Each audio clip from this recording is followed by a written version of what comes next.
James Creedon on the other side of our studio with Media Watch, looking at more on Emmanuel Macron's decision to, well, resign as economy minister and launch into something different. That's right, a potential presidential bid.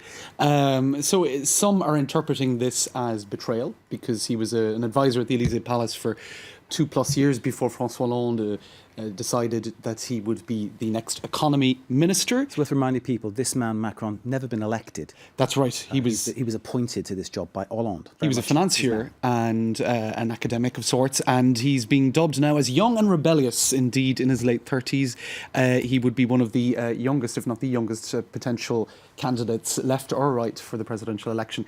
The son no longer has any fear to kill the father. There's all sorts of psychological analysis going on in the press today. They always get a bit Freudian on the candidates.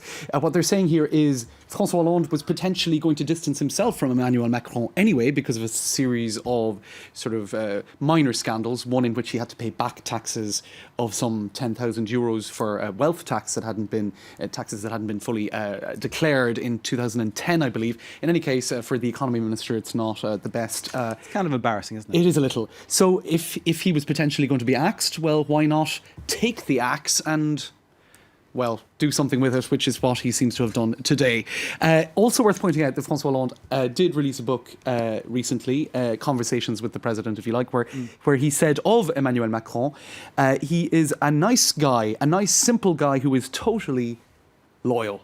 So that is now, I suppose, egg on his face, you could say. Now, a lot of rumbling in the Socialist Party, people sort of unhappy and mudslinging at Emmanuel Macron, saying the creature has now escaped his master, a sort of Frankensteinian reference. In other words, he was Hollande's creation and now he no longer controls him. Also, he was being accused of being a Trojan horse for free market economics. Well, he has himself said, actually, I'm not really a socialist. But of course, he was a socialist government minister for 2 years, and he was at the heart of forging Socialist Party, or well, François Hollande's government's policy regarding employment and whatnot. In any case, this cartoon sums it up well, because he said this at a recent rally. He said, look, if I'm to be totally honest with you, I'm not really a socialist at all. So there he is saying that on the left. You have François Hollande saying, well, we kind of knew that, Emmanuel. And you have the Prime Minister holding Le Figaro, the right-leaning paper, saying, well, we're not socialist either. That pretty much sums up what some in the Socialist Party would say of the socialist government, that it's not very socialist at all. Just quickly, he's also being referred to as Brutus. Where is it? Kinder surprise there. Julius Caesar. That's right. And Caesar died. All sorts of betrayal. But one person saying, well, in order for him to be Brutus, François Hollande would have to be Caesar. And some people aren't convinced by that either. Not quite Caesar. Right. Anyway, the other storm in a teacup today, online at least, is storm with a different kind of cup, isn't it? That's right, indeed. Emmanuel Valls is basically referring to Marianne. Now, Marianne is the symbol of France. The symbol of France. Yes, Here she is as depicted by Delacroix, exactly. Liberty leading the people, and she's often on plinths on public squares such as La République, etc., saying that, well, let me give you the exact quote. Marianne has a naked breast because she is feeding the people. She is not veiled because she is free. That is what the Republic is, he thundered at a government rally. In other words, that's the kind of image of France, a sort of a free and emancipated France that we are attached to in terms of women's rights and women's values.